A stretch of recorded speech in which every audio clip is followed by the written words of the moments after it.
buddy, put that thing back in its holster. We haven't gone anywhere. I don't understand. Check out the MichaelDukesShow.com for information on how to get access to the podcast. Welcome to the party, pal. The Michael Dukes Show. I have 2 guns, one for each of you. Firearms Friday. As Thomas Jefferson stated, it is the right and duty of the people to be at all times armed. Say hello to my little friend. I say that the Second Amendment is, in order of importance, the First Amendment. The right to keep and bear arms is the one right that allows rights to exist at all. The Michael Dukes Show. The right to keep and bear arms shall not be infringed. Firearms. From my cold, dead hands. Friday. This is my rifle, this is my gun, this is for fire, this is for fun. Firearms Friday. Firearms Friday, your chance to sound off on issues of a 2A nature right here on the Michael Dukes Show. Welcome back to the big radio program.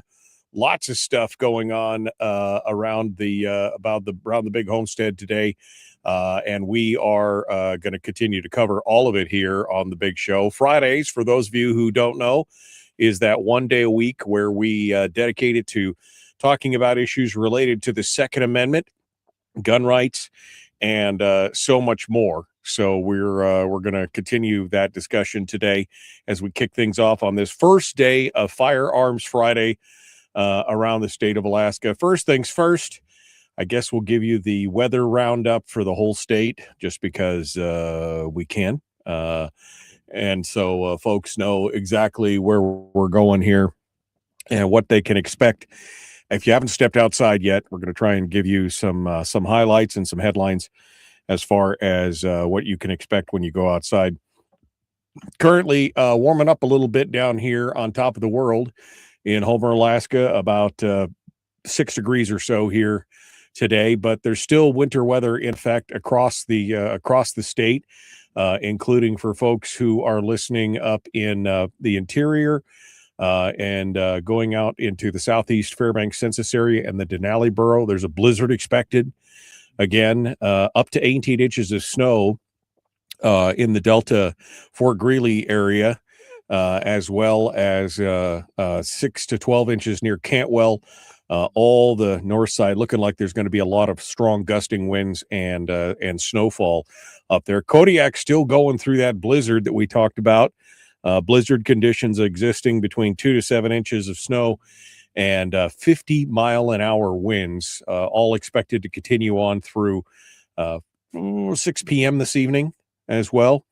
Down to the Kenai Peninsula, also expecting heavy snow, mostly up towards Turnagain Arm, but there's also going to be some impacts on the western or eastern side, rather, of the Cook Inlet, between 8 and 20 inches of snow. But here and also in Seward, expecting some impacts in Seward with wind gusts as high as 40 miles per hour until 6 p.m. from 6 p.m. this evening, rather, until 9 p.m. tomorrow. So expecting some big snow stuff going on up there. And it's going to be a little windy and a little chilly and a little snowy. That's what's going on. Also an advisory for both the Mat-Su and the Anchorage municipality as well. 6 to 12 inches of snow expected, up to 18 inches possible in the higher elevations, and that's this evening until through tomorrow as well. In both the Anchorage municipality and the Mat-Su borough, and parts of the Kenai as well. Again, going back to that whole Turnagain Arm thing, and then again out in the Delta area, cold wind chills and snow. So it's lots of winter, lots of weather, and that's where we're going on this today.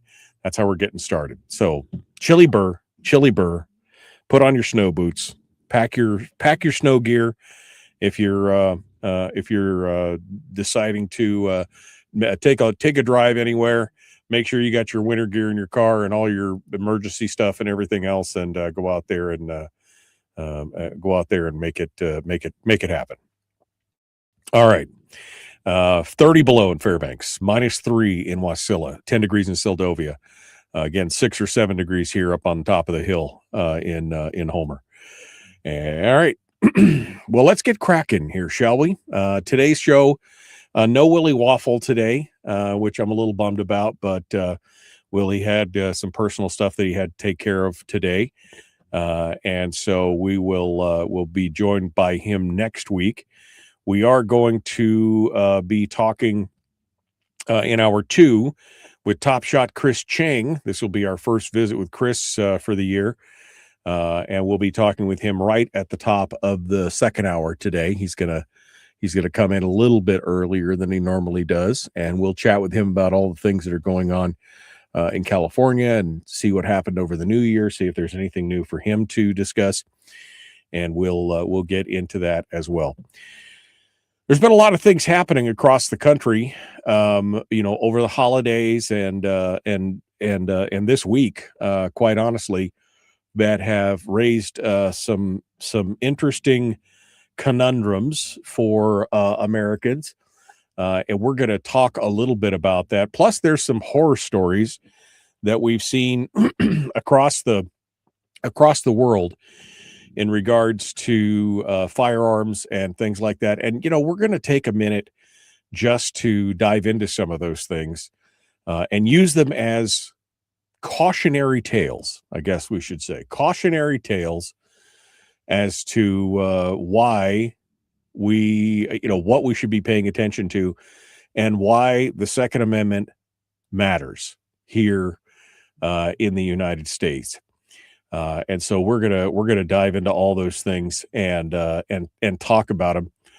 First and foremost, we ought to take a look at this latest ruling that just came out of the Fifth Circuit Court of Appeals, in which covers Texas, Louisiana, and Mississippi. That's the area that's geographically impacted by the Fifth Circuit and their decision. They recently had a case put before them that talked about people's rights under the Constitution and the ability of the courts and the government to infringe on those people's rights, specifically to keep and bear arms. Now, we've talked a lot on this program about how the Second Amendment was baked, that guns are kind of baked into the DNA of America for many reasons, and I think all for the good, quite honestly, when it's all said and done. But our founding fathers understood one thing, that a people who were disarmed and unable to defend themselves were also unable to put pressure on or to push back against a government. I mean, they were experiencing that. The first shot heard around the world in the American Revolution was a fight over disarmament. The King's men were marching to the corner of Lexington and Concord. They were there to seize the shot and powder magazine from the locals. They wanted to take away the ammunition and the ability of the locals to fight back. And so our founding fathers, who were some pretty smart critters, in case you hadn't figured that out yet, they understood what that was all about. And when James Madison penned the Second Amendment, he codified the government's inability to infringe upon our rights.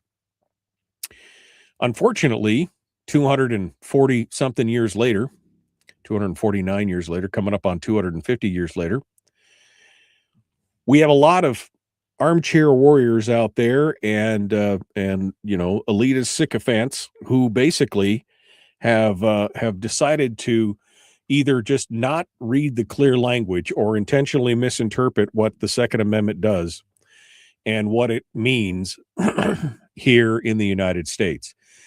And, I guess not surprisingly, because we've had a lot of push over the last 100 years in this country against gun rights, and it's a frustrating thing to watch. If you go back, and if you're a student of history and you go back and look at it, you could see the erosion of our rights slowly but inevitably.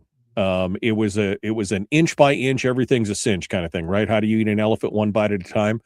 It was the slow erosion of those rights, combined with a lack of education on the part of the government, because, why should the government care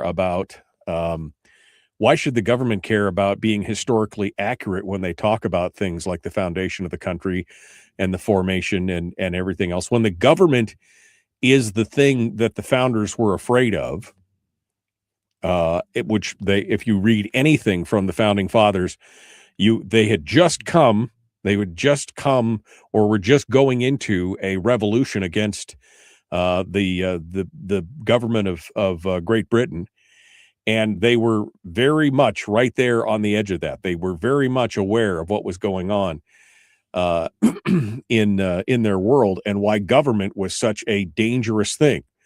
So when you read their writings, whether it's their pamphlets or their discussions, the Federalist Papers, the Anti-Federalist Papers, you understand that they were all very, very concerned as to the power that resides in government. Hence, one of the reasons why they busted out of the Constitution that Bill of Rights that would give us that would delineate for us and the future generations what the government could and could not do, and why it was so important to them. So as James Madison wrote those amendments and codified what the government could not infringe on, because remember, I want to be real clear here. The Constitution does not give us rights as citizens. The Bill of Rights is not something that is given to us, like we the people, this is, here, look, the government's giving us these rights. No. These were inalienable rights given to us by the Creator. That was kind of the whole thing, right? This was not the Constitution, and the Bill of Rights specifically are restrictions not on people but on government. They're strictures and prohibitions on what the government can and cannot do. I've often equated this, and I'm sure you've heard this before. I've often equated this to the fact that you have a birth certificate, right? The birth certificate does not give you life.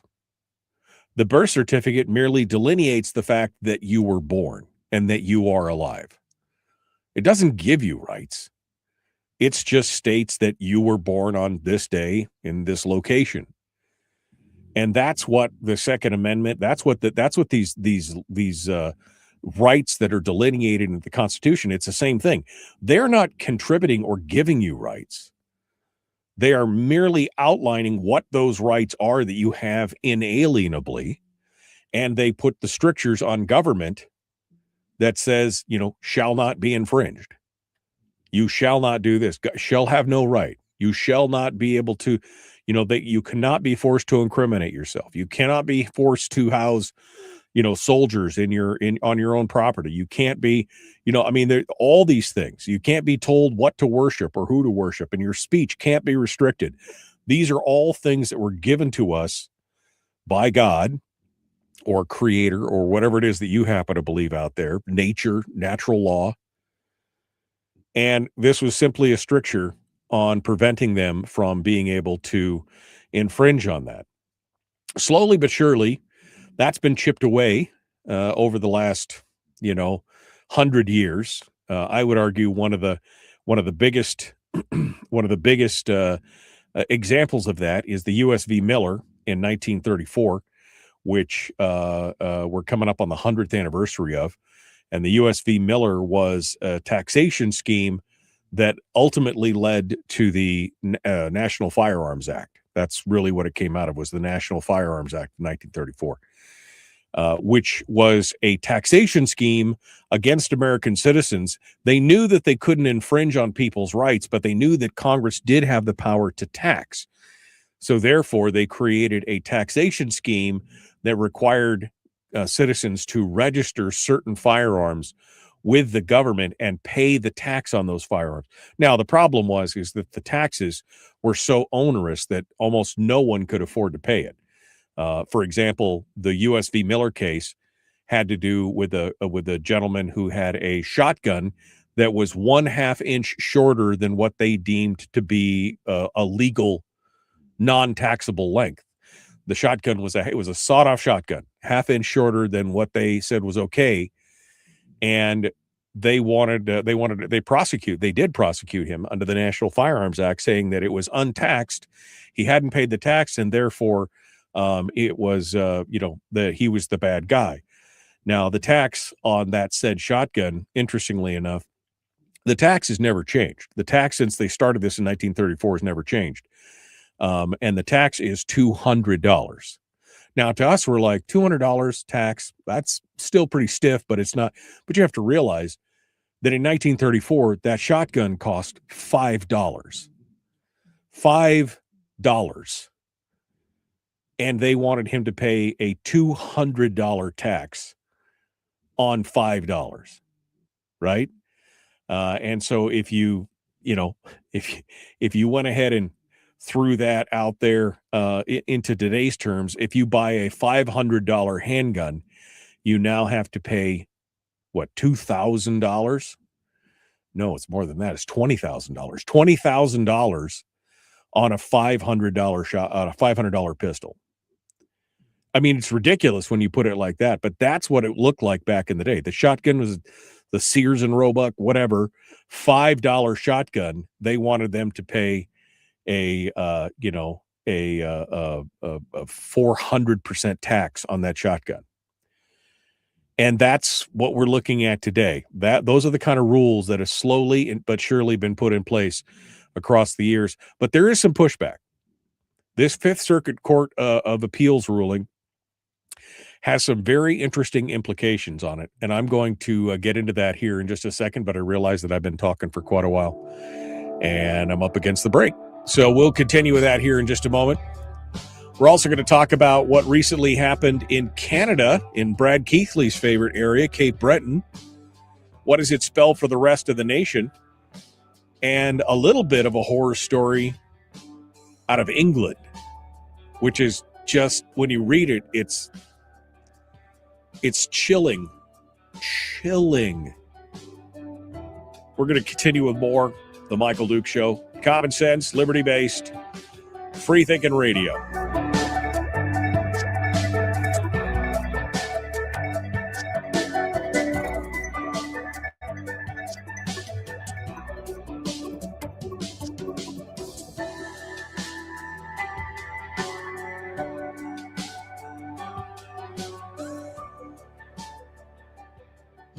If you missed the show, you can listen to it on your time with Dukes On Demand.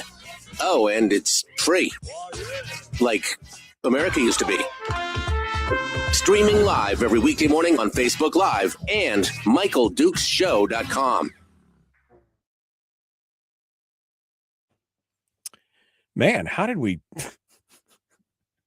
That was the fastest 20 minutes I think I've ever had on the program. I mean, that was like, I just looked up and was like, holy cow, I'm not even warmed up yet. I didn't even get to the meat of the story. It's kind of crazy. Crazy, isn't it? All right, my friends, how are you guys doing this morning? How are things going? How are things going? I see my dad is in the chat room. Good morning, Dad. He's out there saying hi to everybody. Chris, Renee, Terry, Kim, Brian, Jeffrey, Rick, all the usual suspects. What did Brian say? Good morning, my frenemies. My frenemies. Oh, man. Chris, and Chris. I see 3 Chris's in the chat room this morning. Oh, I suppose I should turn the... they need to make that so it's default. I keep forgetting to turn that on sometimes during the show. So I apologize. I apologize for not turning on the for not turning on the thing. Nobody's commented from YouTube this morning. I just scrolled through all the comments. Nobody's commenting from YouTube. I wonder if YouTube's even on at this point. I suppose I should go look just to make sure, and see what it see if it's up and running. Oops. No, well, that's not. What the what? I busted the YouTube here. All right. Let me just see what's going on. There we go. View my channel. There we go. That's what I wanted. Viewing my channel. No, it's up and running. There's 8 folks watching right now.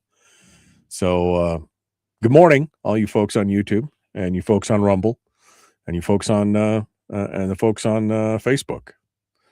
Yeah. Chris says YouTube is fine. We're just keeping quiet. Yeah. Okay. I get you. Just another Chris here. Yeah. There you go.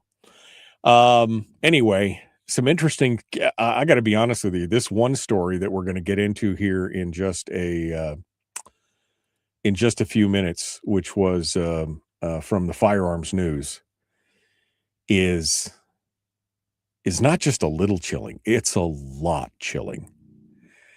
And I mean, we keep hearing about a lot of, you hear some of these stories about what's going on in the UK right now, and you think, oh, that's just hyperbolic, right? It can't really be that bad. Oh, it's really that bad. It is really that spooky. I would not want to live in. I follow a guy on Facebook. I can't remember his name right now. Somebody, is it Ethan from England? I think it might be Ethan from England. That's the name of his Facebook group. And he always has these really funny videos about, how people in America are versus people in England, whether that this is snow, but no, this is really snow. How cold is it? Different words. And it's just a little fun thing. He came on to YouTube the other day, and I'll talk a little bit about this more, but he came onto YouTube the other day. He was nearly in tears. He's like, I've spent all this time building this channel and talking with you guys and creating a family out here. And he just got a strike from YouTube saying that he violated the community standards for England because of something he said or something like that I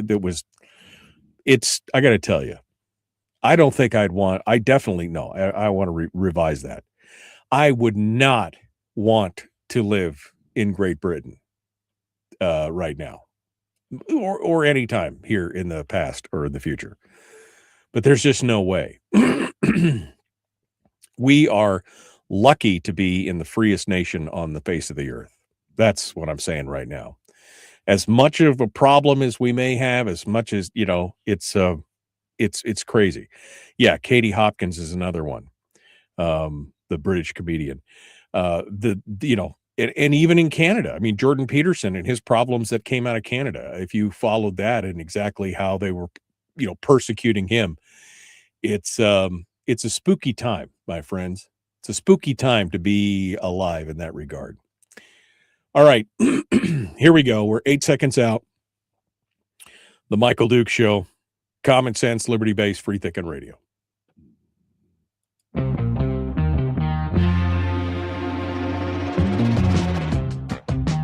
What the hell is an assault weapon? Does that mean that if we hurt your feelings, you should consider the Michael Dukes Show assault radio?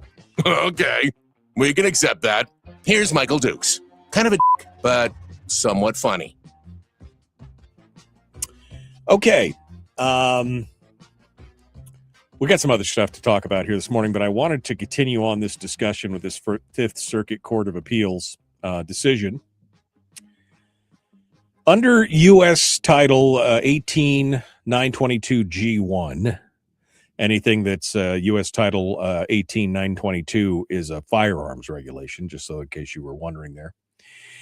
Anyone convicted of a felony, defined as any crime punishable by more than 1 year in prison, is barred from owning a firearm.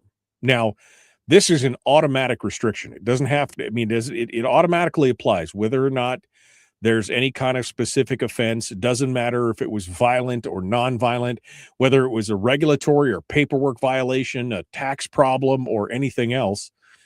Anyone who is convicted of any of those crimes is immediately and forthwith banned and barred from owning and possessing firearms. Now, for decades, this law has been basically just enforced broadly, like with just a cookie cutter, boom. If you did it, and this is not even getting into the whole Lautenberg Amendment component of that, which is a whole nother show, which has to deal with domestic squabbles and disputes and things like that. But recently, the Fifth Circuit Court of Appeals has introduced a more nuanced challenge to its application, which, according to Carrie Sloan over at the Bearing Arms, highlights the tension between statutory bans and constitutional protections under the Second Amendment.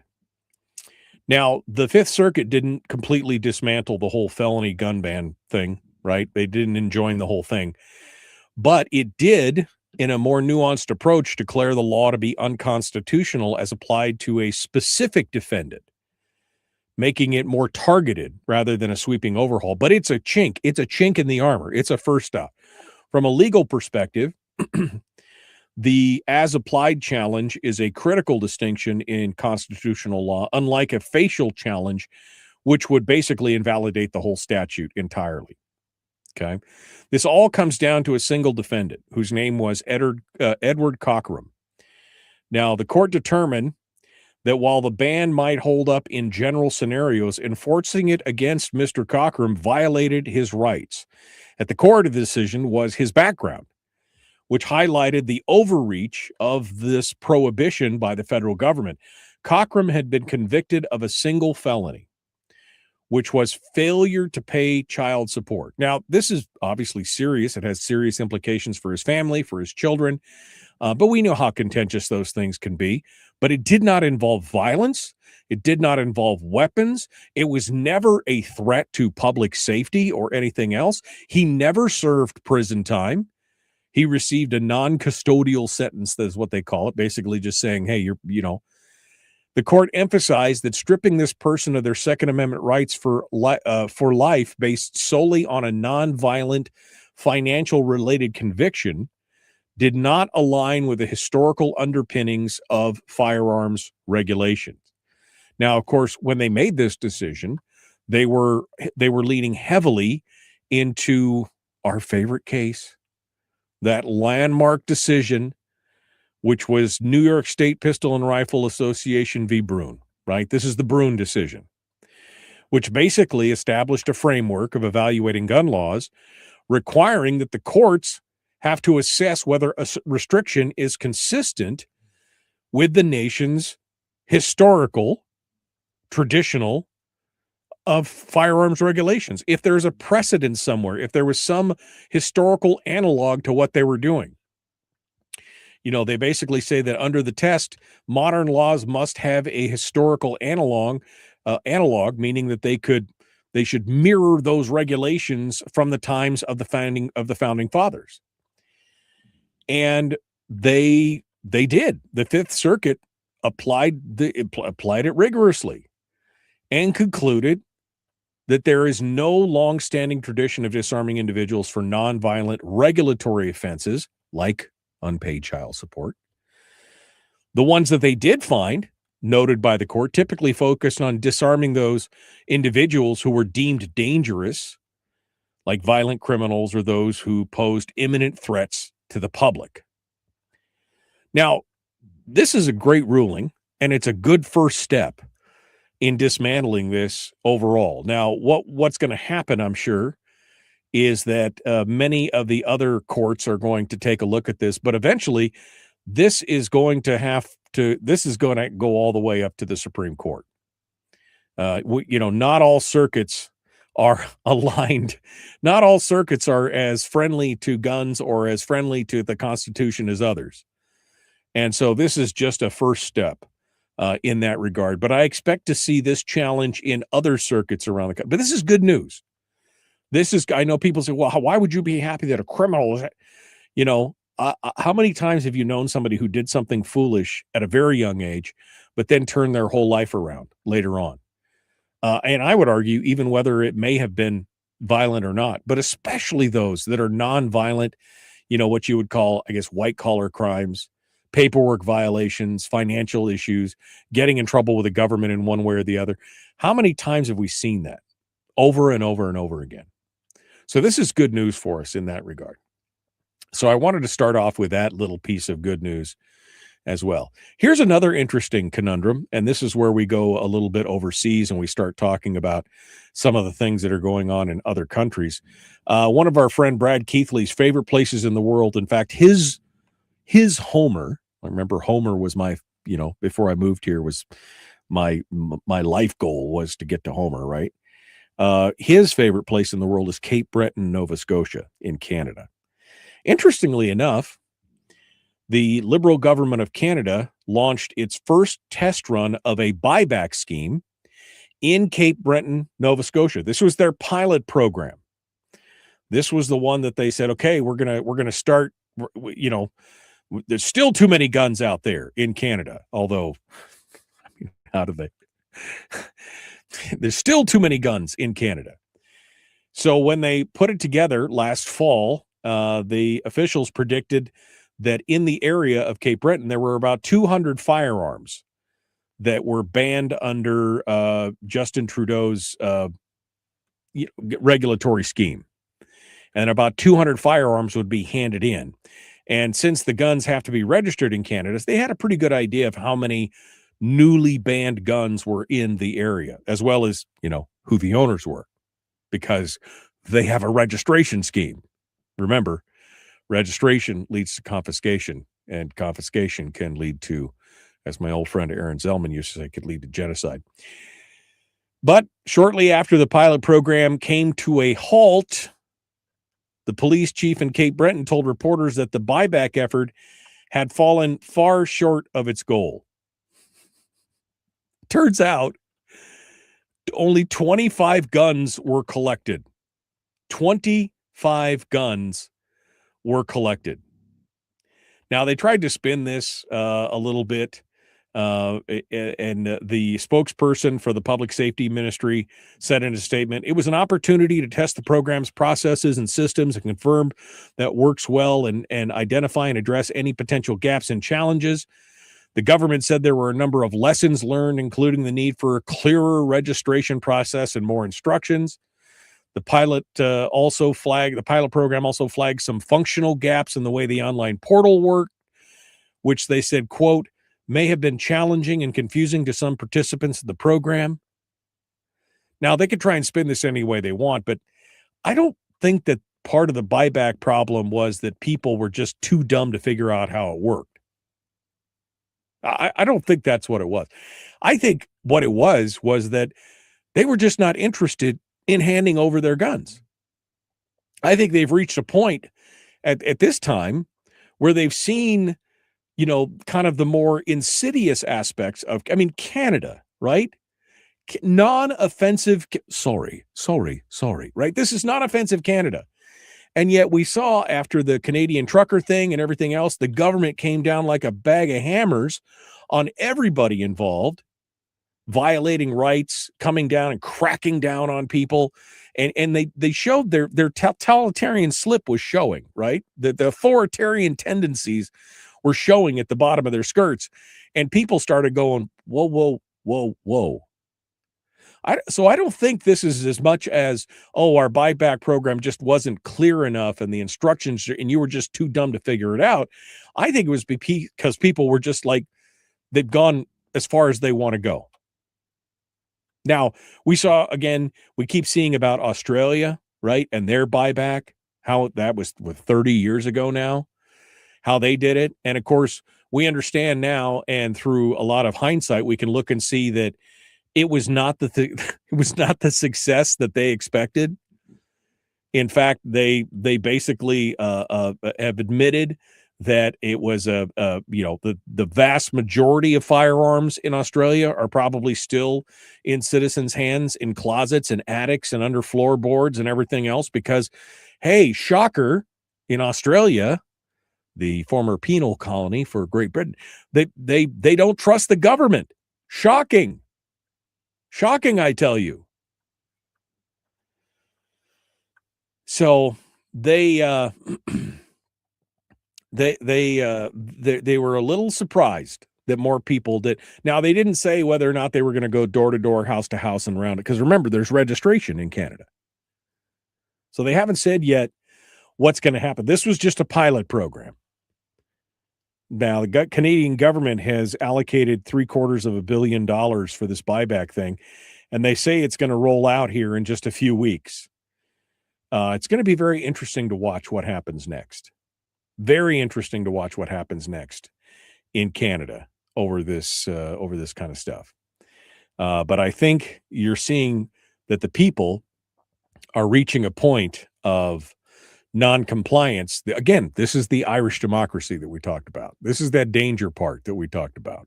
So we'll see where it goes from here. All right, we're coming up on the next break. We got more coming up. We're going to talk a little bit about Great Britain in just a moment. And it's going to be a horror story. It's a horror story from Great Britain. We'll return in just a moment. Don't go anywhere. The Michael Duke Show. Common sense, liberty-based, free-thinking radio. Back with more right after this.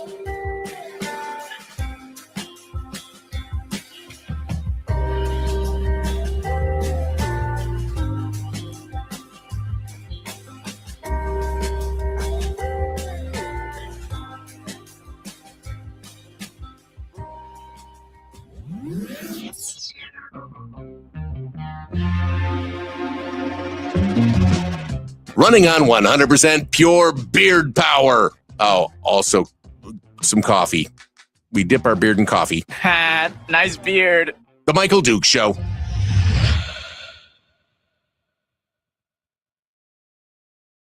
Okay. All right. You guys are very quiet this morning. Very quiet. I mean, my gosh, it was almost 10 minutes before somebody said something. You guys just all listening there, sipping your coffee and trying to wake up, or what? You guys all with it?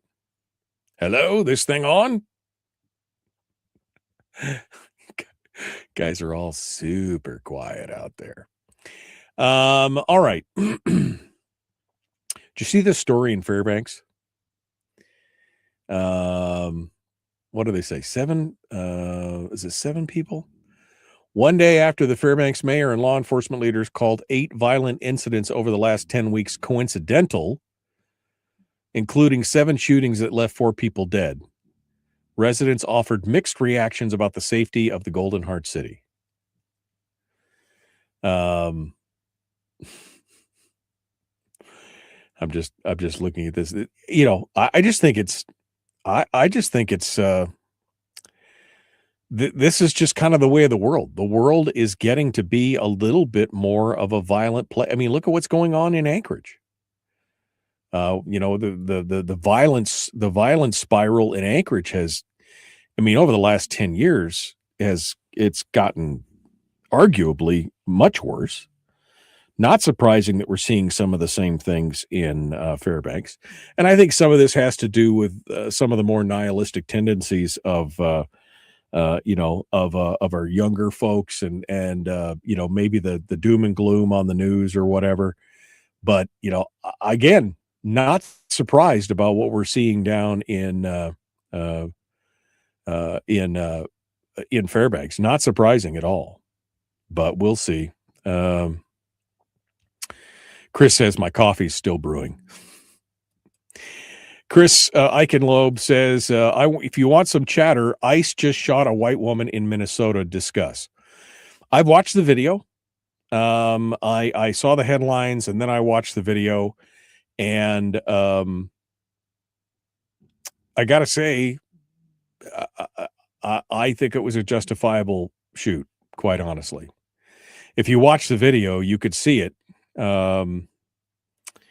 that the officers gave her a legal command to get out of the vehicle, and the one officer was trying to open her door with another officer in front of her vehicle. She backed up, and then she tried to pull forward with the officer in front of her vehicle, and they're all telling her to stop with guns pointed at her.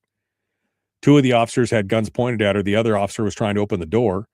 She tried to pull forward and struck the officer who was trying to open her door. And then the officer who was in front of the vehicle, which is a 4,000-pound weapon, by the way, on a very icy road. You could see in one part of the video that one of the other officers is trying to he just falls down. The road is just super icy. So could she stop? Could she not stop? I think the only reason she didn't rabbit out of there was that she didn't have enough traction to do so. But again, a 4,000-pound weapon. This is, I think, another one of those cases of play stupid games and win stupid prizes. That's just my initial reaction from watching the video this morning and looking at the circumstances. I'm not here to justify what she was, one way or the other, but from the outside looking in, it looks like a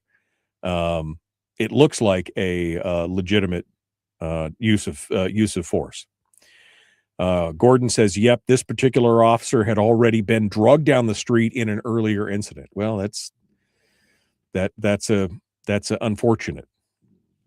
I have not read, Brian just said hand-waving freakoutery has an interesting piece on the Substack.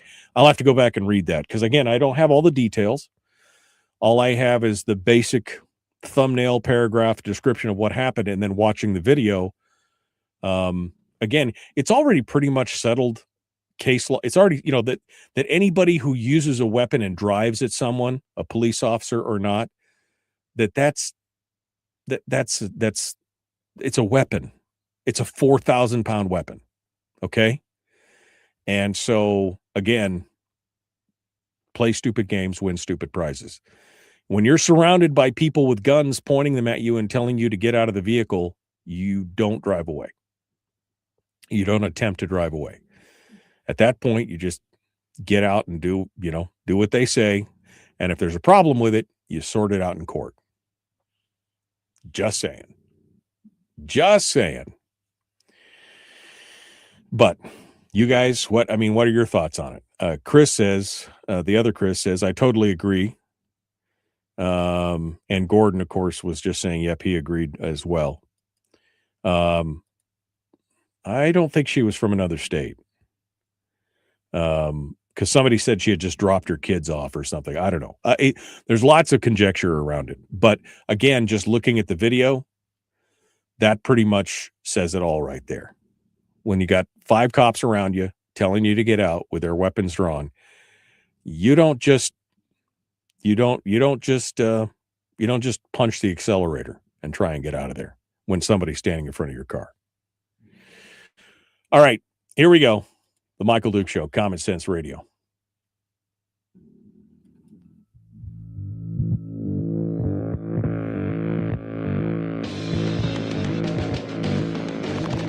What the hell's an assault weapon? What isn't? If I assault you with a penguin, doesn't that make it an assault weapon? Does this mean that if we hurt your feelings, you'd consider the Michael Duke Show assault radio? Okay, we can live with that. Here's Michael Dukes. Okay, continuing on now in our discussions here on the Michael Duke Show. Firearms Friday, your chance to sound off on issues of a Second Amendment nature. This is a story that quite honestly just chilled me right to the bone. And this is from the Firearms News. Jonathan Stern is the author writing this story. Now, I had heard vaguely about this. I mentioned earlier that I follow a guy on Facebook who's Josh from England. That's what it was. It was Josh from England is the name of his Facebook page. And it's a really funny page where he talks about the differences of England and America, what it's like, when the British say, oh, it's a cold winter and when it snowed and they shut down the country, and it's like a microscopic film of snow, like heavy frost. It's not even really snow. It's like heavy frost. And he goes, have you seen snow in America? Anyway, he's got this really funny video. The other day, he put out a video where he was nearly in tears saying that he had gotten, he'd been working hard on building his channel and having fun and doing everything else with everybody, but that he had received a strike from Facebook saying that his account was in danger of being deleted and banned because he violated community guidelines in the United Kingdom. And that led to a discussion where somebody in the comments said something about this guy who had taken pictures in America of his trip to America, which included some shooting of guns, and how his life was destroyed and he was arrested. And I was like, oh, that can't possibly be, Turns out that this is the truth. The guy's name is John Richelieu Booth. He's a 50-year-old IT consultant from Northern England. He's not a criminal or political activist. He's never been a gun owner. But he took a trip to America for his 50th birthday. A friend in America had invited him to come and stay with him in Florida over the 4th of July weekend here in 2025, this last year. And he went out and enjoyed his time on the farm, and, they checked, did everything else, did all the touristy things. But while he was there on the farm, his friend asked him if he'd like to try shooting some firearms. Now, he'd never handled a gun in his life and was delighted to give it a shot. And so they plunked targets with pistols, rifles, and shotguns and everything else. Now, he described it as being one of the best experiences that he'd ever had. And while he was there doing this, his friend took some photos of him shooting the firearms and then emailed them to him after he got home from his trip to the UK, got back to the UK. So a couple of weeks after this trip, he began posting photos of his trip to America, all the different photos of all the different things he did, including some of the photos of the shoot of him and his friend out there shooting. And that's when the troubles started. The day after he shared the photos online, police showed up at his house to inform him there'd been a complaint about a social media post he made. When he asked them which post it was, they proceeded to show him the post with a shotgun from LinkedIn. He'd posted it on his LinkedIn page. He informed the officer that the photo was taken while in the United States, not in England. And he offered to show him the geotag of the image and assured the officer that he didn't have any contraband firearm, nothing in his home. The officer said, oh, that's not necessary. And then they left. He thought that was the end of the story. 10 days later, he got a knock at his door from the same police officer who visited the first time, this time with a second officer, and then told he was under arrest for the suspicion of possessing firearms and held in jail overnight. DNA samples, fingerprints, the whole thing. While under interrogation, the police showed him the complaint, which stated that his social media post was intended as a threat of violence. The officers asked him, how do you think this makes people feel? Now, this apparently had, this arrest was apparently because of a business dispute with a former associate of Booth, who'd been monitoring Booth's social media. There was no, now it was in the post, there was no mention of any individual or anything else. It was just, I'm out here on a day. Anyway, they used this as supposedly posting a violent threat. He spent the night in jail. He was released on bail on conditions. His cell phone was confiscated. They refused to return it to him. But then after that was over, he thought again, well, maybe this is finally over. Then several days later, they showed up at his home again at 1:30 in the morning, banging on his door, the same police officer, informing him that he was yet again under arrest. This time they came into his house and they tore through everything, searching for apparently other firearms. They didn't find anything, but they did confiscate every single electronic device he had, including his laptop, which he needs because he's an IT professional. He needs for work. He was once again taken to jail and charged with breaking the conditions of his bail, whatever that means. He was released the next day, but the police didn't return any of his devices. They didn't find any firearm in his possession, and they dropped the charges of firearm possession against him and instead charged him with, quote, imagery and language designed to cause offense.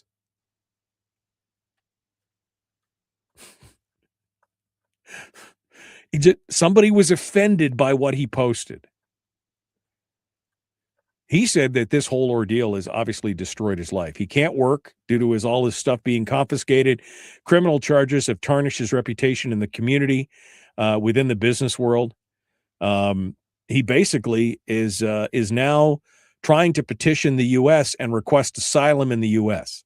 from England, not Somalia, not Nicaragua, not Venezuela. He's trying to get asylum in the United States.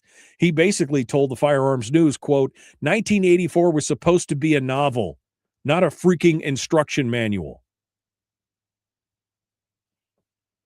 He's given up any future in the UK.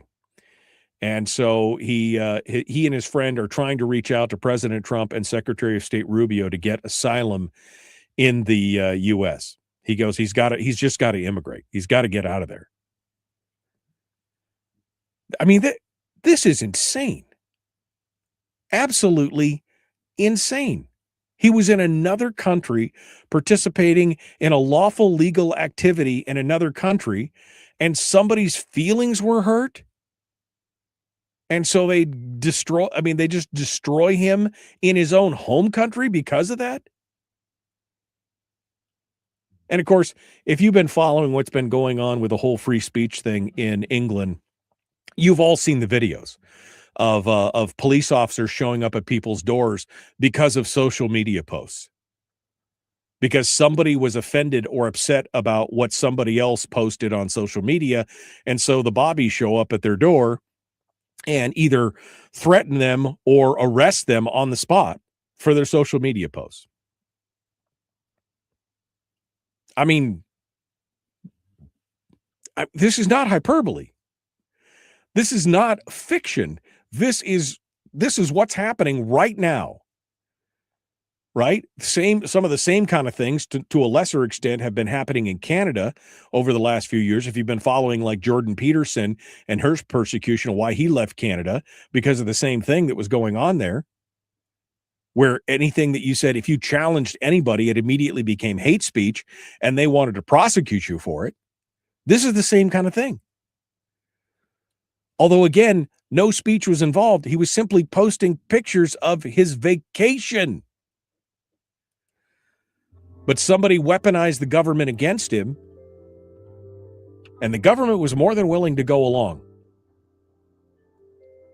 I mean, it's just shocking. Absolutely shocking. My friends, this is why it's so important to continue to fight for not just the Second Amendment, but every amendment and our right to be free in every way, shape, or form. All right, we got more coming up. Chris Cheng's going to be joining us at the top of the hour. They'll be back with more of the Michael Duke Show.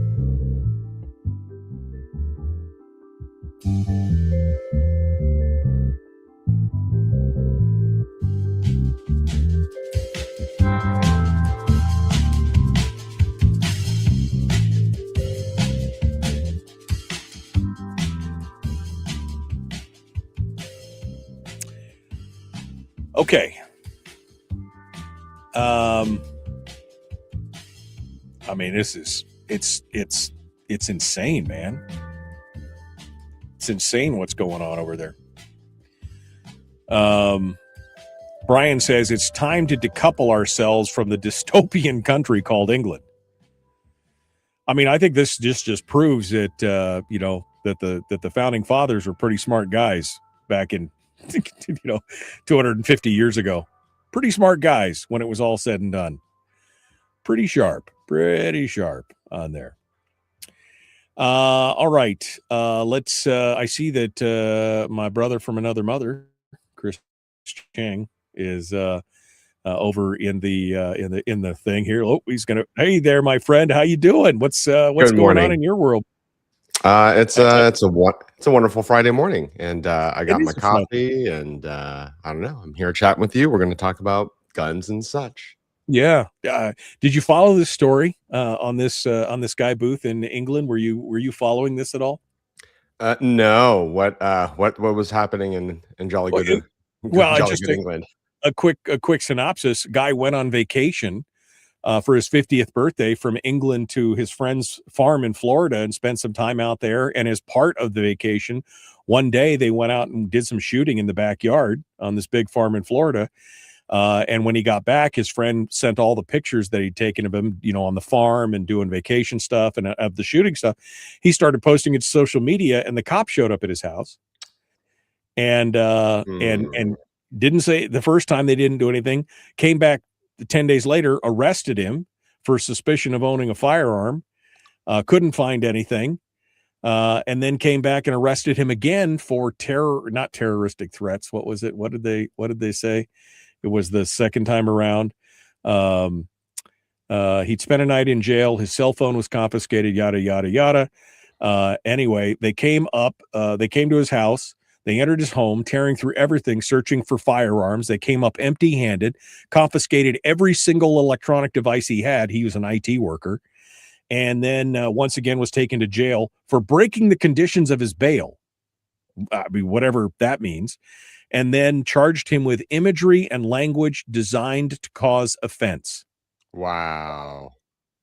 Yeah. Well, guys, if that doesn't send a shiver right up your spine, that's where we'd all seen the videos of people having the cop show, the bobbies and the Metro police show up at their front door for posting on social media, right? We've seen those videos of people taking but you just don't think that it's going to escalate to this, right? Yeah, this is really bad, right? This is government censorship, at its worst. And, the story reminds me of California's concealed carry weapons permit scheme, before the Bruin Supreme Court decision, where if you applied for a CCW here in San Francisco and in a lot of other counties here in California, that they were starting to look at your social media profiles, right, to kind of assess the level of judge your character.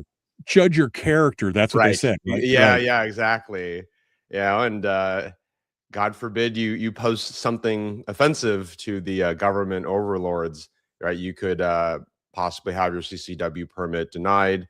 And so, this is obviously the slippery slope of having government censorship or government involved in controlling or dictating what speech is appropriate or not. And I'm thankful for our First Amendment, and that really gives us a strong freedom to speak our minds, right? Speak against the government, and not have to suffer consequences, right? England and a lot of other countries, right? They're obviously going in the other direction. It's, the internet. I'm obviously a huge technologist, having spent 13 years of my career, here in Silicon Valley. So I'm very pro technology. However, with any kind of technology, whether they're talking about social media or otherwise, AI, right? AI is another obviously brand new technology. We have to be very careful. We have to be very careful. We have to be very thoughtful about the implications, right, of what this technology can do. And similar to firearms, right? Technology is all about, it can be used for good and it can be used for evil, right? It's very similar to firearms, and it's about understanding the limitations and the power, right, of certain tools and technology platforms, and then using them responsibly, right? We need to educate ourselves around everything from AI to how social media is very addictive and distorts our worldview. Absolutely. Yeah. It's kind of spooky stuff for sure. We're about a minute out here, Chris. Any new hot story that you want to specifically touch on? I know you're pretty excited about what's going on in San Francisco and some of that stuff. We had this new California case that came out about ammunition and stuff. So yeah, exactly. The ammunition lawsuit is exciting. We had a new bill that took effect January 1st. That's basically taken Glocks off the market. Right. So we can talk about all that. 1127. Did you have a good holiday before we get into it? I did. I had a wonderful holiday. I caught a little bit of a cold. There's something obviously going around, but whatever. It's kind of par for the course. But yeah, no, I had a wonderful holiday. Family, friends, rest, all that stuff. That's how it is, isn't it? All right, I'm going to pull you back in the green room. We're going to be back to you here in just a second. We got more coming up. The Michael Duke Show. Common sense, liberty-based, free thinking radio. Let's get to it. Hour 2 is right now.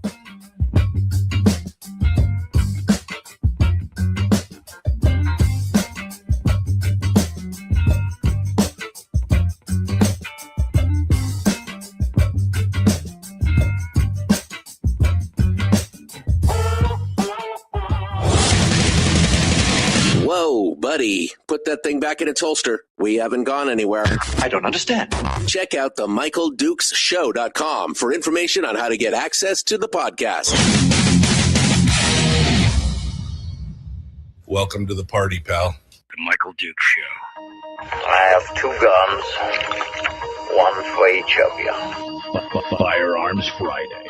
As Thomas Jefferson stated, it is the right and duty of the people to be at all times armed. Say hello to my little friend. I say that the Second Amendment is, in order of importance, the First Amendment. The right to keep and bear arms is the one right that allows rights to exist at all.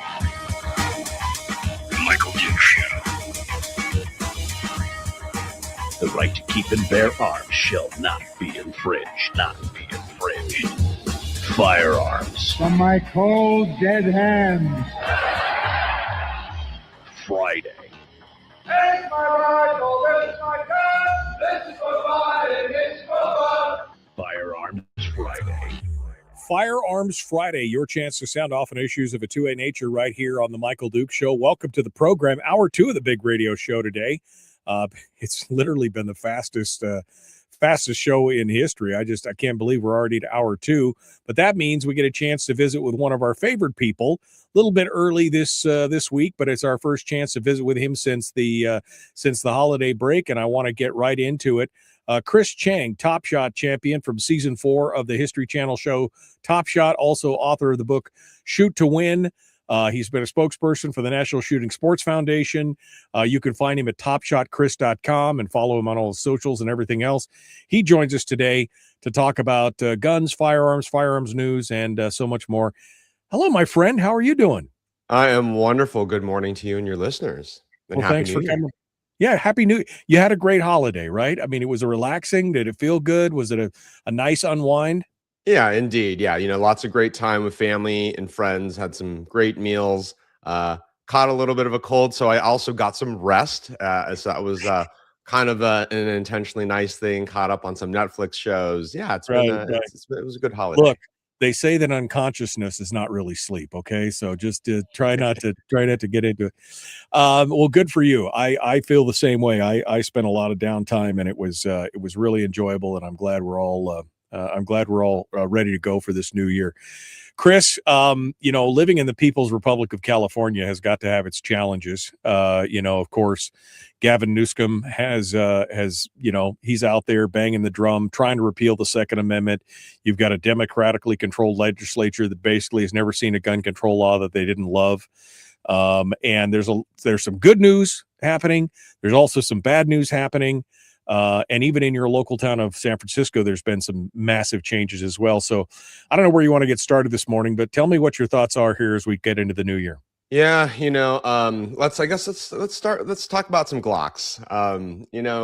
We just initiated enforcement of a law, AB 1127, and it's a bill that's been nicknamed the Glock ban. This bill basically banned Glocks because they can be converted to full auto via a Glock switch, which your listeners may or may not have heard of, right? It's a very cheap device that you can swap out in a Glock and turn it into a full auto pistol. Glocks are not super unique in this regard, right? There's lots of ways to modify pistols, but AB 1127 basically targeted Glock specifically because of it's sort of the gangbangers weapon of choice to convert to a machine pistol. And so I had really bad timing where in December I had contacted the Glock team and said, hey, I need to increase my my Glock catalog here, and hey, can you give me some pricing on Glock 17s, Glock 19, yada yada yada. And my guy said, hey, Chris, sorry, the new law that's taking effect January 1st, like, we can't ship. We don't have any more guns. We don't have any more Glocks to ship in California. And so Glocks are basically off the shelf here. Clearly, right, there's lots of lawsuits, challenging the law. It's going to get defeated, but who knows how long it's going to take, right, until we get the Glock V or the Glock Gen 6 line here in California. It's just a big headache. Is there a grandfather clause in this? I mean, if people who already have the previous generations of Glocks, are they grandfathered in, or is it going to be a confiscation? What's going on with that? Yeah, great question. So thankfully, anybody who previously owned a Glock, right, prior to January 1st of this year is right. There's no confiscation, effort. This is basically just banning the sale of new Glocks from FFLs. That's going to stop the criminals for sure, because they certainly wouldn't break the law by stealing them from somebody who already owns them, or by bringing them in from another state. They certainly wouldn't do that. Certainly not. Certainly not. Yeah. So, this is this is just yet another anti-gun scheme that the liberal anti-gunners here have initiated that has caused a fair amount of headaches. Right. I mean, Glock responded to this bill with the Glock 5 or the Glock V line. And that caused a lot of consternation, in the firearms industry, that Glock they basically capitulated, to the California state government, They created a whole entire new line of Glocks to try and get around, this Glock ban. And of course, what happened the second that the Glock V line came out, somebody was able to convert it to a full auto pistol in 20 minutes. Yeah, 20 minutes. It was like, after it came out, I mean, I don't think they were even commercially available, and somebody got a hold of a pre-production model and was able to convert it. I mean, in fairness to Glock, let me just say this. In fairness to Glock, they were facing not only the ban in California, they're facing the lawsuit in Illinois, in Chicago, and all that other kind of stuff. And Glocks are probably one of the predominant pistols in the world. I mean, they really are ubiquitous. I think it would be interesting. I don't know if you know this or not. Is there an exemption in the bill for law enforcement where they can get previous generation Glocks? That's a question that I have to have, because again, they know where, Glock knows this is a huge market for them, is in government and law enforcement. They provide, pistol. Many police departments have Glocks as their standard sidearm.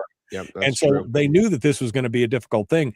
I mean, I'm a little upset with them, but I can also understand the reasoning from a business standpoint of saying, okay, we've got to find some middle ground. And there's been plenty of companies that have built California compliant firearms.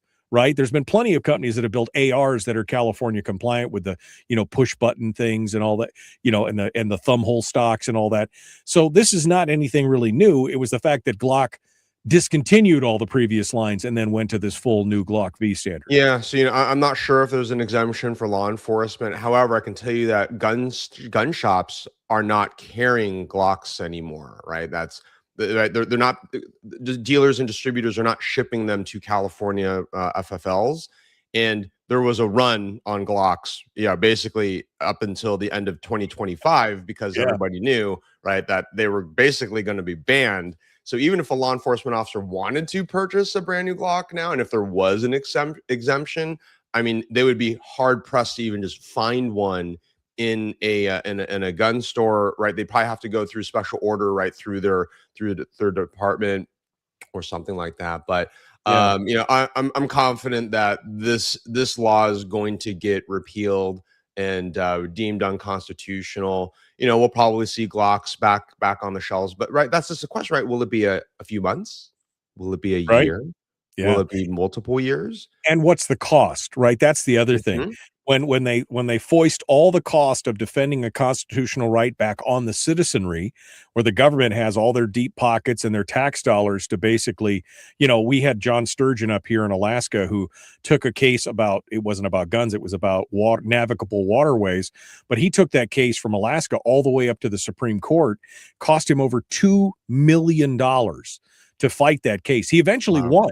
Yeah. But cost him $2 million to fight the government over that. I mean, how much is not just the cost in time and waiting and the loss of your rights in the meanwhile, but who's going to front the money to fight the governments on these things? That's the other thing.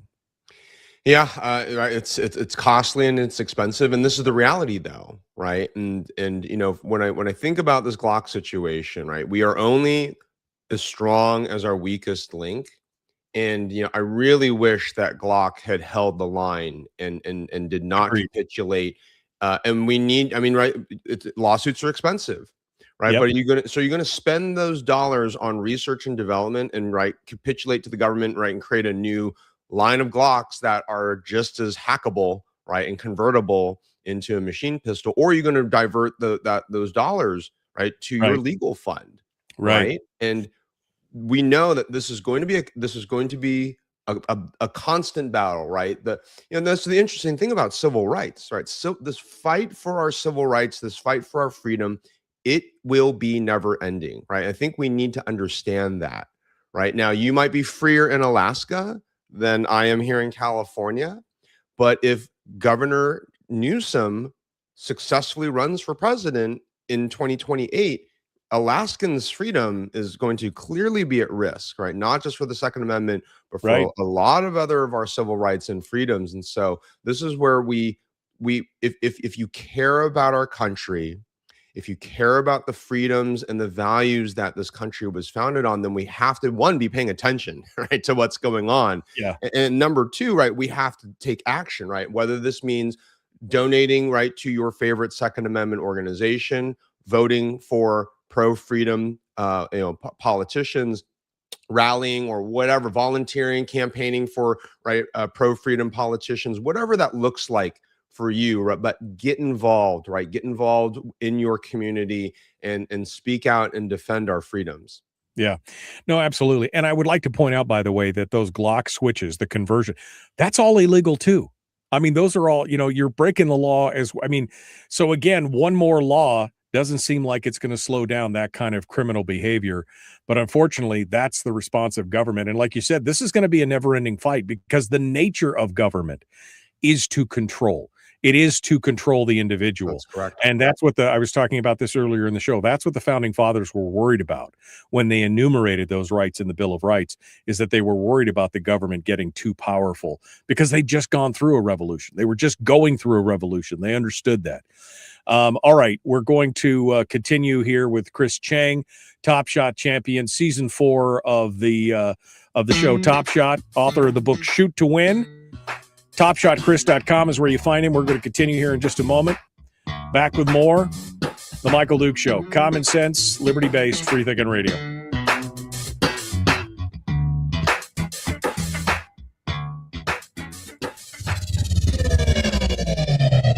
Your mental suppository. The Michael Duke Show. We're going to clean you right out. Oh, mental suppository. Oh, my. Don't you feel cleaner already? Isn't it? Yeah. I'm just feeling all sorts of cleaned out. Wow. That's the cleanse that nobody wants. That's what that's about. I'm with you, Chris. I think it would have been nicer for Glock to hold the line. What would have been interesting to me is if Glock had basically ponied up into some kind of legal fund and basically just thrown in with California Pistol Rifle Association or the NRA or somebody, GOA. I mean, they could have ponied up with a lot of people. Yep.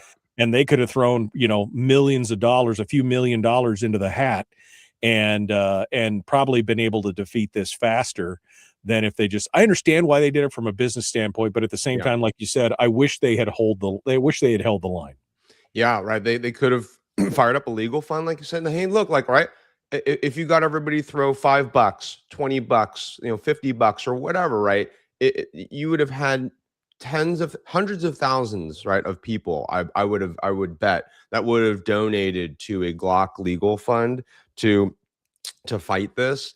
And here's the frustrating part, right? Is like if I was if I was in the room like with the Glock team, right, or kind of debating what do we do, my argument would have been, look, like no matter what path we take, a lawsuit is going to be inevitable, right? Like absolutely, there's just no way around this one, right? And look what happened, right? They created the Glock V line, and right, like they're ending up in a lawsuit over it, right? The Gen 6 line is coming out soon, and it's like, well, they're going to end up in a lawsuit if they ever want to see these pistols, in California FFLs.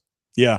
I mean, like I said before, there's been plenty of companies that have created California compliant firearms.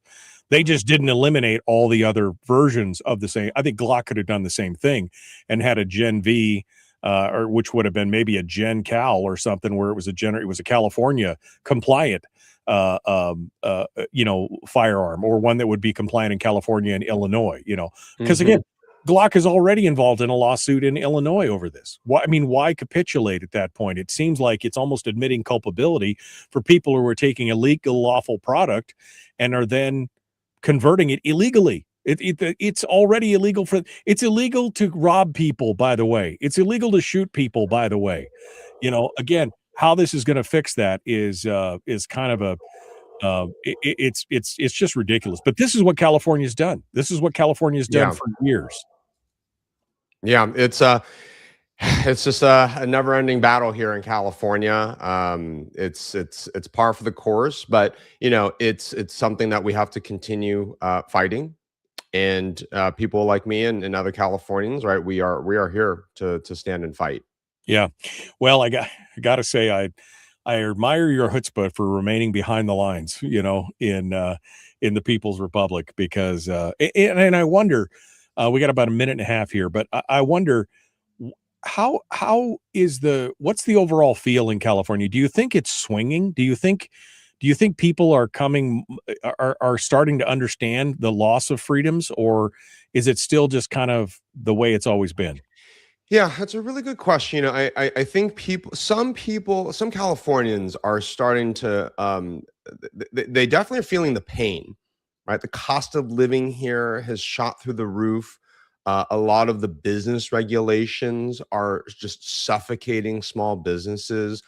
Homeowners who want to build or renovate their homes, right? They're getting just caught up in all sorts of permitting restrictions at all sorts of levels. And so, California residents are very frustrated, right? And it's a pain that's, some amount of that pain is shared right across the country with just the general state of the job market, of the economy, inflation, et cetera. But here in California, right, there is a very deep sentiment. I would say that California politicians don't care about the average person, right? That it's gotten that the laws and the focus of the California state government is very focused on ideology and dogma, right, as opposed to right, true good policy, as opposed to actually doing things that will make life better and easier. We're gonna jump back in here. We got to go. Hold the line. Let's go.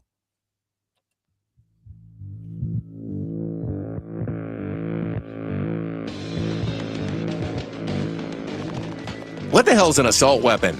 If we could just figure out how to get all of the murder guns and the attack guns and not keep selling those to people and just sell protection guns, I think that would be great and solve a lot of problems. Does this mean that if we hurt your feelings, you'd consider the Michael Dukes Show assault radio? Okay, we can live with that. Here's Michael Dukes. All right, Chris Cheng is our guest, Top Shot champion. He has checked all the tags on his firearms, by the way. They're all protection guns, right, Chris? Correct. No murder. Absolutely. All protection guns. I have 0 murder guns. No murder, no attack guns. No attack guns. Yeah.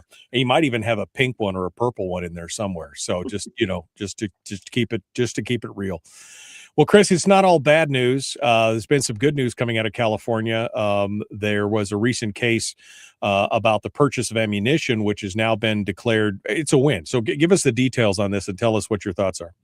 Right. So in California, we have an ammunition background check scheme, right? That not only increases the cost of purchasing ammunition here in California, it's also essentially banned the mail ordering of ammunition into California. So I used to buy ammunition in bulk from a few vendors, right, that were outside of California, and now they will no longer ship to California unless you're basically an FFL, and you have to, if you're an FFL, you then also have to have basically like an ammunition license to to be a dealer in ammunition essentially. But there's been some traction in a lawsuit, Rhodey versus Bonta. Kim Rhodey, who is I believe the most winningest Olympic champion ever, right? She is a shotgunner. She's a California resident. She's a professional friend of mine. She's amazing, and she's the sharp tip of the spear on this lawsuit against the Attorney General, Rob Bonta. And so recently in the Ninth Circuit, we're making some progress in this lawsuit. It's currently in the en banc stage, which is where the full Ninth Circuit is reviewing the case. So we're paying very close attention, but yeah, we're making some progress. Well, that's because the 3-judge panel, the en banc is the full 12 justices, but the 3-judge panel had declared it unconstitutional. That's why it's gone to the en banc, because the 3-judge panel said, yeah, this is facially, blatantly unconstitutional to try and restrict this because it's not firearms, it's not this, it's not that. And especially under Bruin, where they're looking for historical analogies, there's none that can be found. And California has ended up with egg on its face several times over the last several years after Bruin. I mean, Bruin has really been the linchpin decision that has forced California's hands on a lot of things, whether it was the magazine capacity ban or the outright assault weapons ban. They've had a really hard time trying to find historical analogies for what they've proposed in California. Yeah, the Supreme Court decision in 2022 of the Bruin case, I just can't overstate how critically important that decision was for the Second Amendment. If you look back at Supreme Court decisions on the Second Amendment, it's been one of the civil rights that the Supreme Court has ruled the least on, right, historically. And so to finally see, here in the 21st century, we're finally seeing, in 2008, it was the Heller decision. Right now in 2022, the Bruin decision. Right, these were landmark Second Amendment Supreme Court cases that have definitely been moving the needle. Justice Clarence Thomas, right, has made it very clear that he believes that the Supreme Court has looked at the Second Amendment as a disfavored right, that the Supreme Court should be looking, right, more at the Second Amendment. And so Justice Thomas has been, a wonderful advocate, right, for our civil rights and freedoms, especially when it comes to the Second Amendment. So what's happening here, in California and the Ninth Circuit is definitely going to reverberate, throughout the country. So let's keep an eye on this ammunition case. Now, the Ninth Circus is not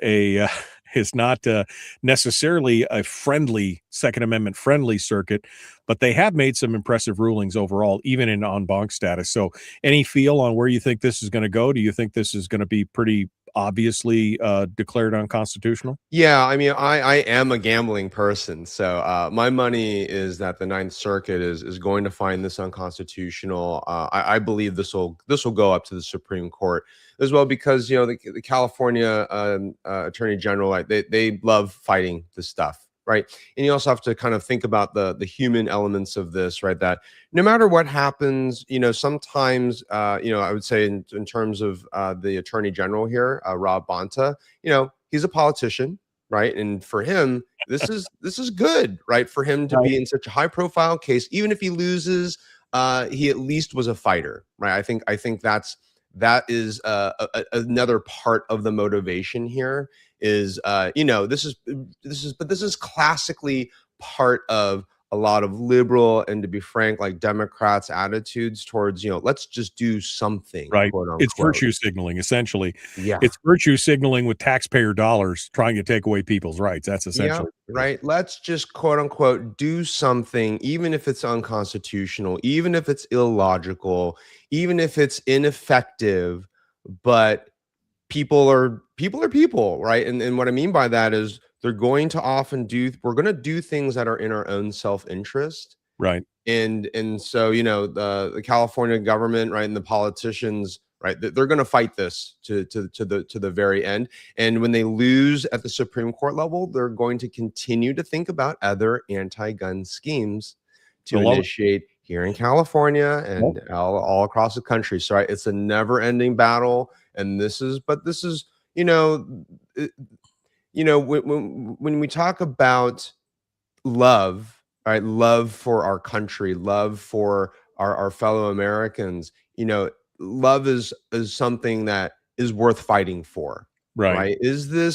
Is our freedom something worth fighting for? Are we willing to make the sacrifices required, right, with our time, with our money, with our energy, to fight for our freedoms? And this is thankfully for a lot of Americans, right? The answer is yes, right?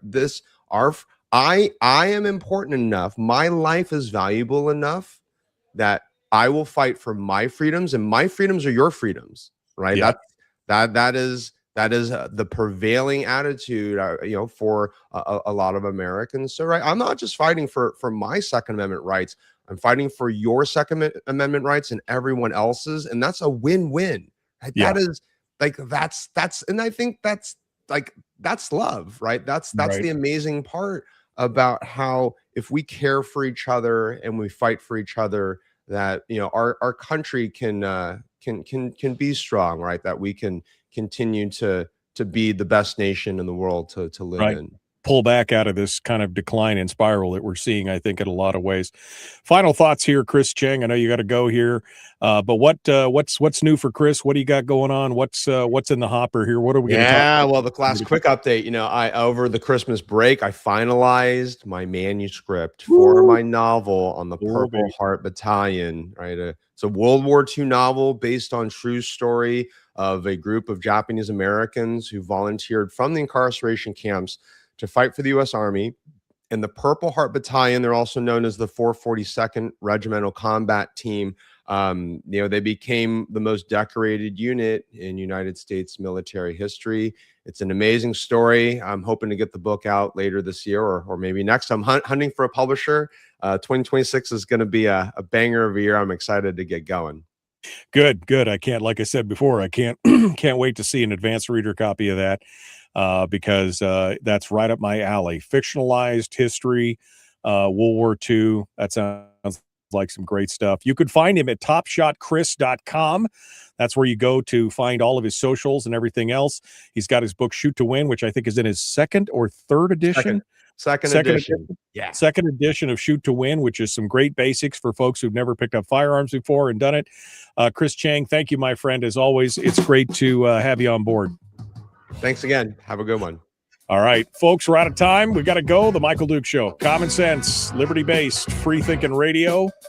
We return with more right after this. Don't go anywhere. We'll be back with your phone calls on the other side.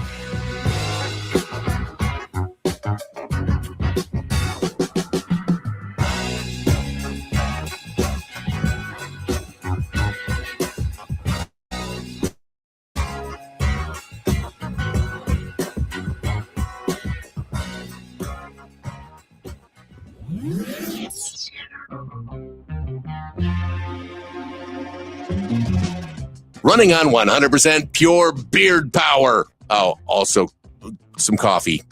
We dip our beard in coffee. Ha, nice beard. The Michael Duke Show.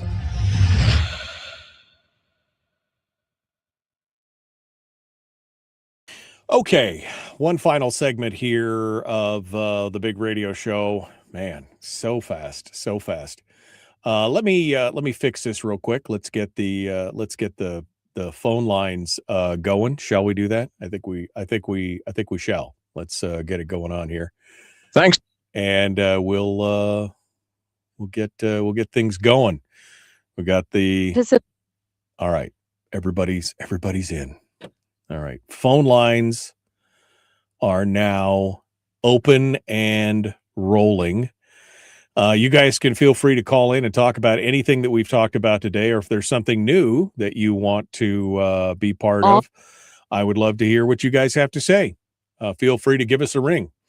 319-527-3864 is the phone number.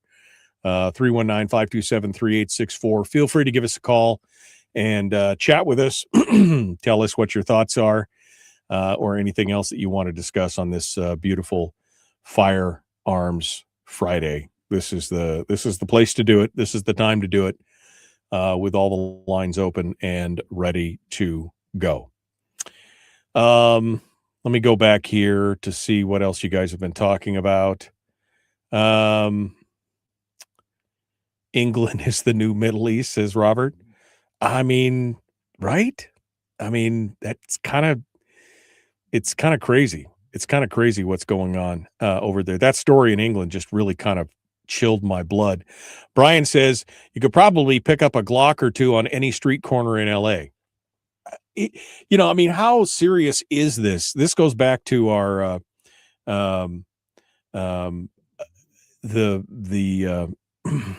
what was, I can't remember the gal's name. She's the math nerd. Holly Math Nerd, was that her name, on the Substack we talked about here a few weeks ago, where she talked about true gun control and universal background checks and what it really means. I mean, if you're outlawing Glocks, but you're not going after all the Glocks that are currently in circulation, what are you really trying to do? I think Chris really hit on it there, that basically this is just kind of more virtue signaling that we're trying to do something. Because again, outlawing all future purchases of Glocks does nothing for all the ones that are already in circulation. That's the question. Brian asks if I'm a red dot guy. I am, to a point. He said, "Are you a red dot guy? I'm contemplating optics for my SIG. Any recommendations?" I don't use optics like that on a pistol, but I know many people have done. I know Holosun is an inexpensive, pretty reliable brand from what I've heard. I haven't used much of them. I mean, you could go with the high speed, low drag, Crimson Trace, yada, yada, yada. Not Crimson Trace. What's the name of the company that I'm thinking of here?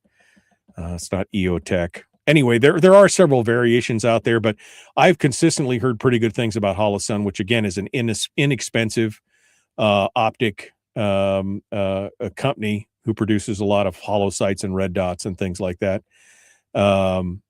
Is it Holosun? Hotsun? Holosun. Now you got me. Now you got me wondering. Holographic sites. That's not how you spell sites. Okay, let me get over there. It's Holosun. I was right. It was Holosun. Holosun is a pretty good one. EOTech and Vortex both have, they're the high dollar ones as well. The Vortex ones are pretty expensive. But again, I've never put hollow sights on a pistol. I know there's a lot of shooters out there who have, but it's the I think your mileage may vary. If it's good, if it's about your eyesight that you're having some problems with, and that makes it easier. There's also some other opportunities. I can't remember the name of the company, but they have a set of sights that are they're high vis, and they have the sight picture is very large. It's a big chevron, like a bright green or bright orange chevron with a bright green or orange contrasting dot at the end of the sight blade at the end. And I can't remember the name of it, but it was touted for people whose eyesight is not as good as it used to be as well. Trijicon, yep, another great name is Trijicon. It's there's lots of great options out there, but I think if you went with any of the big brand names, Brian, you probably wouldn't go wrong. Again, Holosun at the bottom of the list, probably Trijicon and Vortex and EOTech all at the top end of the list. But ask around in your friends and see if anybody's got one that they really like, and go to check it out. I think would be would be a good solution for that. But like I said, I only have red dots on some of my rifles. And I have an EOTech, and I have a Trigicon. No, not Trigicon, Triglow. I got a Triglow one, which is a True Glow. Triglow. It's a cheaper one, but it works really well. So again, your mileage may vary. Depends on what you're going to do with it. All right, we're about 5 or 6 seconds out here. We're about to rejoin the radio. Let's get to it. The Michael Duke Show. Common sense, liberty-based, free thinking radio.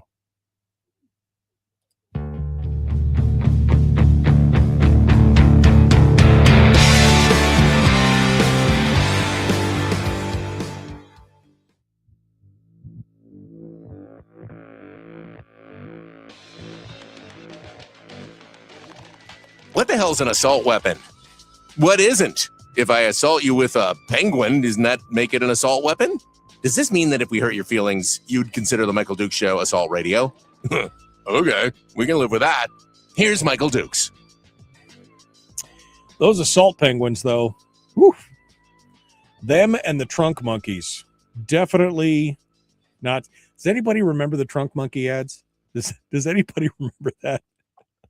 The guy pushes the button on the dashboard that says trunk monkey, and he pops it out, and a monkey comes out with a crowbar or a tire iron and takes care of business. Yeah, that's some good memories there. Good memories right there. Welcome back to Firearms Friday, your chance to sound off on issues of a two-way nature. Now, normally we would be talking with Willie Waffle today, but Willie was unable to be with us this morning. And so we'll hopefully catch up with him next week. We'll see how he's doing. But hopefully we'll catch up with him next week for our weekend entertainment review. I was going to try and do something on that, and then I decided, you know what, we'll just keep on the firearm bandwagon and bring on the train.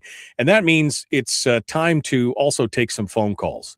So we've opened up the phone lines. If you want to sound off today on any of the stories that we've talked about, or any of the discussions related to firearms or gun goodness, I would love to hear from you. The phone lines are now open at 319-527-3864. 319-527-3864. Feel free to give us a ring. And as we wrap the show up for today, we'd love to hear from you, the listeners, on anything that you want to talk about in regards to firearms and everything else. Now is the time to do it. We keep seeing, the problem with people. Well, I guess one of the problems, but also one of the blessings when it comes to dealing with anti-gun organizations is that you can count on them for one thing specifically, and that is generally to lie or obfuscate or to mislead with some truths. We've seen that when we talk about firearms death, or what they call gun violence, and they throw out the numbers and the statistics, and they say, "Oh, this many people died from gun violence," and everything else, never telling you that it's a partial truth, because a goodly portion of those deaths were suicides that took place with firearms. And so they obfuscate the true numbers of actual crimes with firearms by including suicides in those numbers.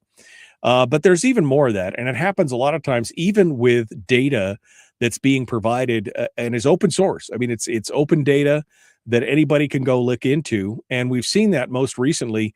Middle of last month, New Mexico lawmakers were, they're hot and heavy. Of course, we remember Michelle Lujan, the governor of New Mexico. She was the one that instituted the statewide ban on carrying, either concealed or open, on state lands and parks and other things. And that was later overturned.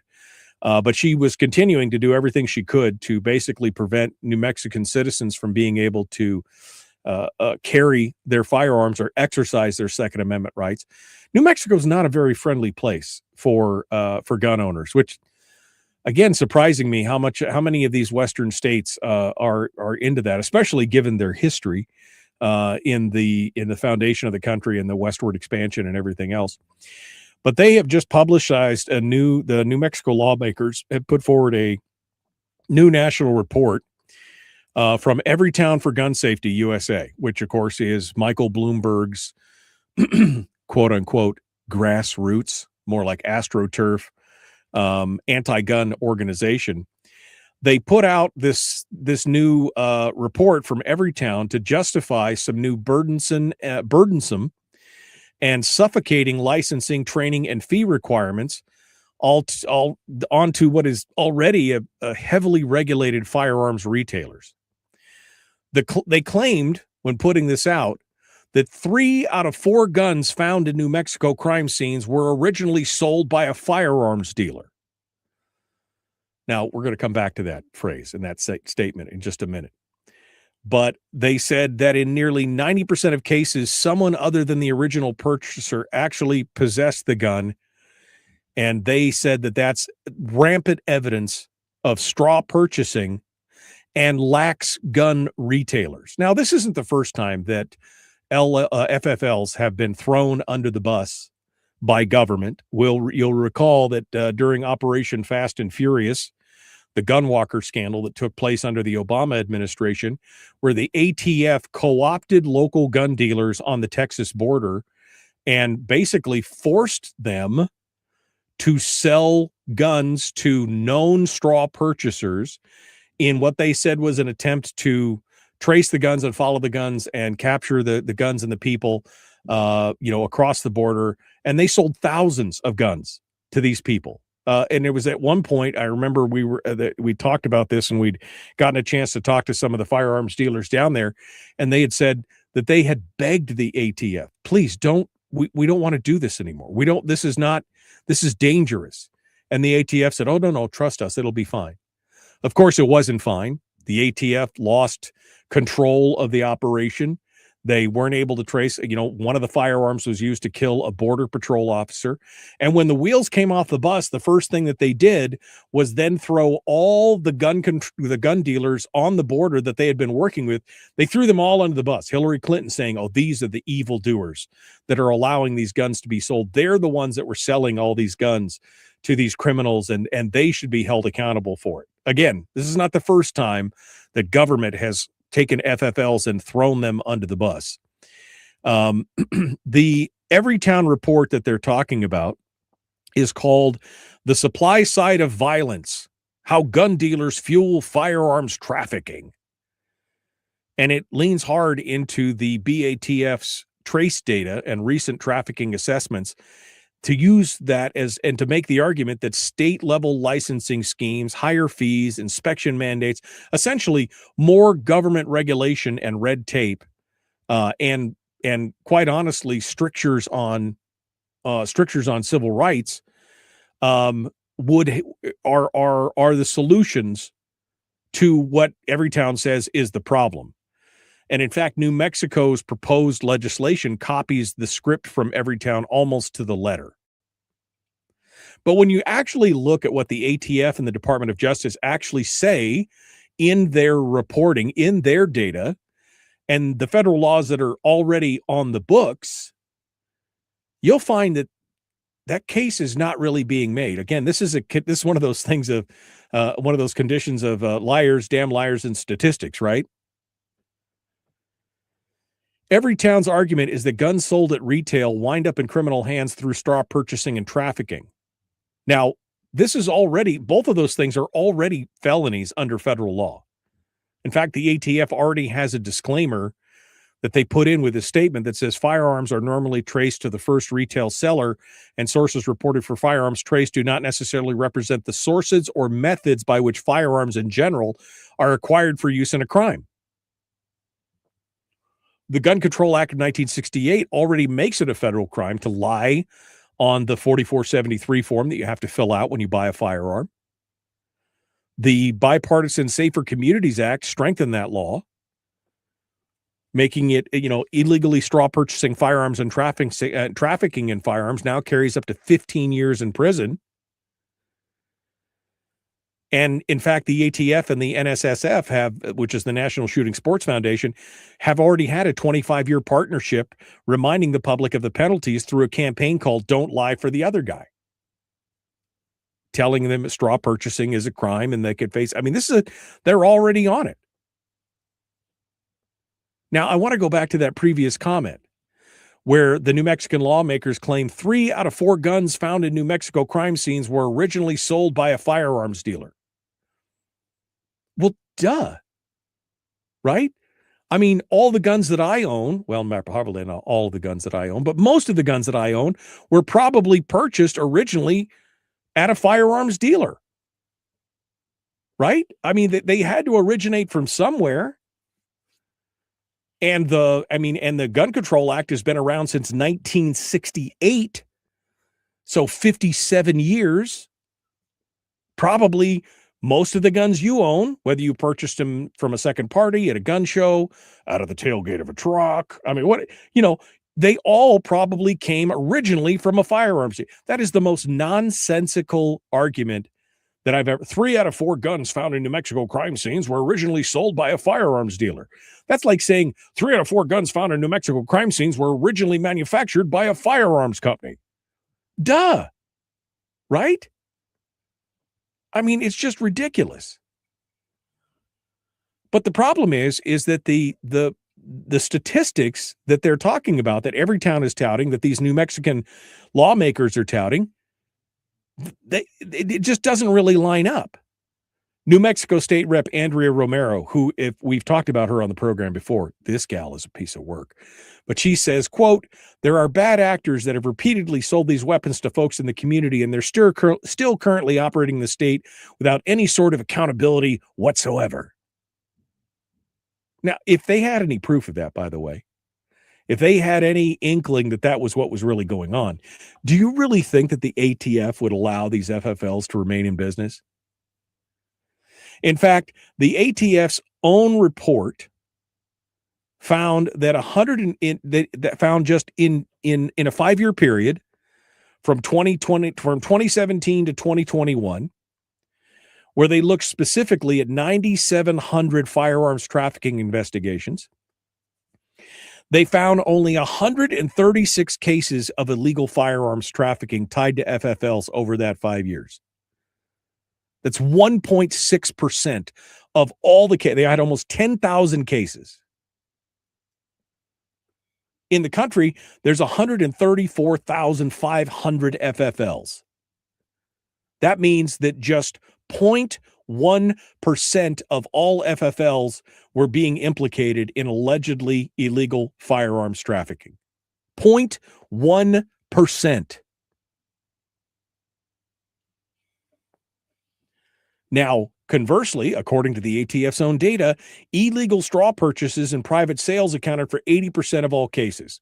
Stolen firearms represented another 25% of cases illegally trafficking firearms. Even in their own report, the ATF acknowledged that the firearms industry is doing its part in self-policing, stating, "The data analyzed in this report indicates that a shift in the types of trafficking channels used over the course of the last 2 decades has occurred." There's been a change. Corrupt FFL investigations represented almost 9% of trafficking investigations in 2000, but now represent less than 2% of trafficking investigations. So it's gotten even better over the last 20 years. The bottom line is that liars always lie. And when they can't convince you on a factual basis or show anything else, they'll manipulate the data. You know, gun grabbers always lie. They'll manipulate the data to show you what they want to see. The bottom line, again, is that it's already illegal for all these things to happen. Right? It's already illegal to purchase. It says right there on the 4473, you cannot buy this firearm for somebody else. Again, it's illegal to do it. It's illegal to straw purchase. It's illegal to do the things that these criminals are doing with these guns anyway. How is one more law? How is tying up citizens in more red tape, more regulation, more onerous oversight?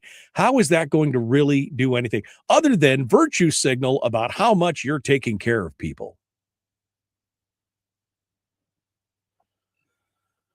Now, going back to the federal government, There are already laws on the books for straw purchasing. There's already laws on the books for falsifying a 4473. And in fact, it's been the federal government that has fallen short on prosecutions for many of this. The statistics were, I want to say that there was something like 100. I want to say it was 100,000 instances of NICS background checks where people who were prohibited persons attempted to get a firearm, but they filled out, they're dumb enough to fill out a 4473, right? They went to a gun dealer to buy it. And yet the prosecutions were less than 100, right?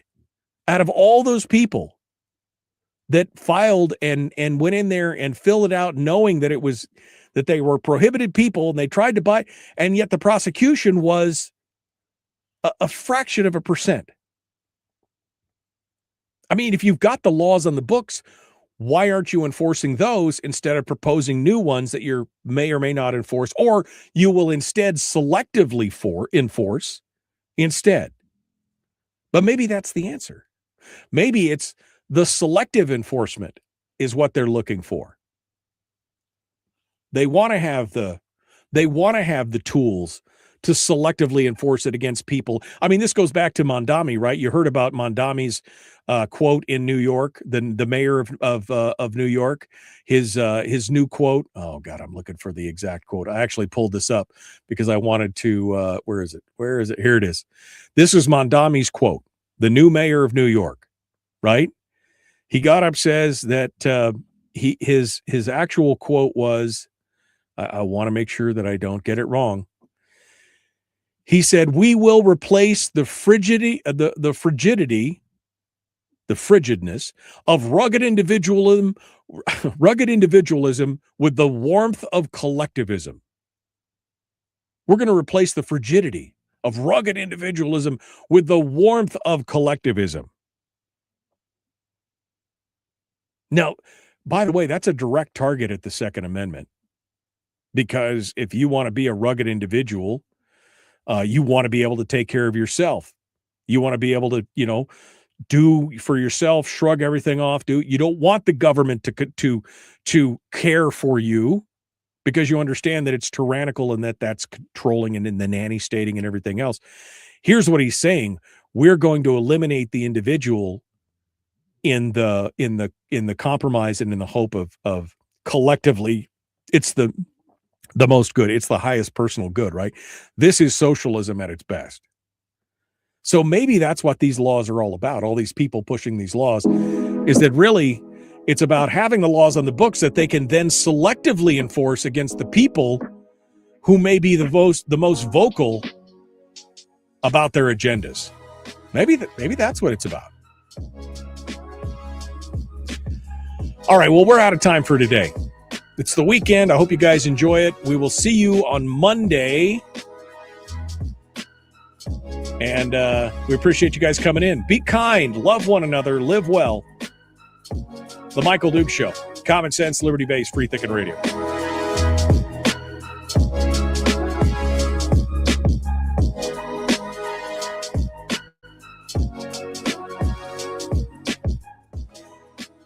Right, I forgot to mention that. Brian says, unless you're connected to Hunter Biden. Right. I mean, he got the slap on the wrist for filling out the form and lying on the phone. I mean, it's crazy. LD Howard says, lol, criminals don't pay retail for guns. They usually get them from streets, usually stolen by Molly or Matthew Meth Head to feed their habit. Right. Or they've got a friend who buys a bunch of guns and, spreads them out or whatever. It's crazy stuff, man. This is not what we need. All right, my friends. Yeah, 3. Thank you, LD. 3 out of 4 cars used in drunk driving were traced back to local car dealerships. Shocking, I know. All right, we'll see you guys tomorrow. Have a good day, or Monday.